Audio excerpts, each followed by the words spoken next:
La mesure même de notre renoncement déterminera la mesure où la puissance de sa résurrection pourra s'exercer en nous.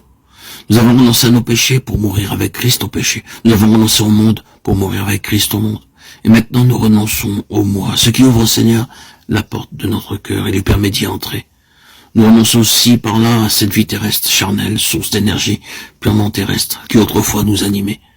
Et portant toujours en nos corps la mort de Jésus, nous sommes amenés à puiser toujours davantage à sa vie, qui se manifeste dans nos corps mortels et vivifie ceux qui nous entourent. Quiconque aime son père ou sa mère, son fils ou sa fille, plus que moi, n'est pas digne de moi.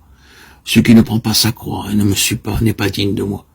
Celui qui aura conservé sa vie la perdra. Matthieu 10, 37, 38, 39. Le Seigneur illustre ce qu'il entend par prendre sa croix et perdre sa vie, ou renoncer à soi-même par ce verset. Notre vie propre peut être comme retenue à la terre par de puissants liens, des liens légitimes, mais si absorbants qu'il est nécessaire que le Saint-Esprit intervienne, on conduise à la croix pour qu'il soit ramené à la place qu'il doit occuper en Christ. C'est dans la vie de famille et de relations terrestres que l'épée de l'Esprit est le plus nécessaire pour séparer les éléments charnels des spirituels, car il est presque impossible qu'à un moment donné, les droits du crucifié n'entrent pas en conflit avec les liens de l'affection.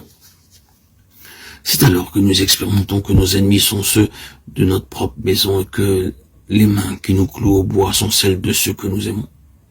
C'est alors que nous entendons le Maître nous dire « Celui qui aime les siens plus que moi n'est pas digne de moi ». Si, le cœur brisé, nous déposons au pied du Seigneur ce qu'il demande, ces liens de famille qui nous retenaient. Si nous perdons tout par amour pour lui, tout nous sera rendu, transfiguré, centuplé par les joies du ciel. Il faut qu'il en soit ainsi chez tous ceux qui suivent l'agneau. Et si pas à pas nous marchons avec lui, si en toute chose nous recherchons la volonté de Dieu, alors le jour viendra, comme il va aussi pour notre divin modèle, où nos frères croiront en nous et où ces paroles s'accomplirent à la lettre. Celui qui perdra sa vie la retrouvera. C'est l'épée de l'esprit, la parole de Dieu, qui opère cette séparation entre tout ce qui est charnel et ce qui procède d'un pur esprit. Hébreux 4, 12.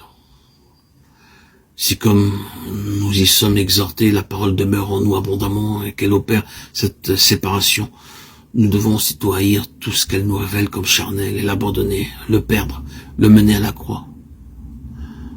Voulons-nous suivre l'agneau? Voulons-nous que sa vie soit manifestée par nous à ceux qui nous entourent? Alors, il nous faut connaître les profondeurs de la croix, de sa croix. Pour entrer dans tous les privilèges que sa mort nous a acquis, il nous faut renoncer à nous-mêmes, haïr notre vie propre pour que la sienne puisse se manifester en nous. Prendre sa croix, c'est perdre sa vie, c'est renoncer à soi-même, à sa vie propre, à ses liens légitimes,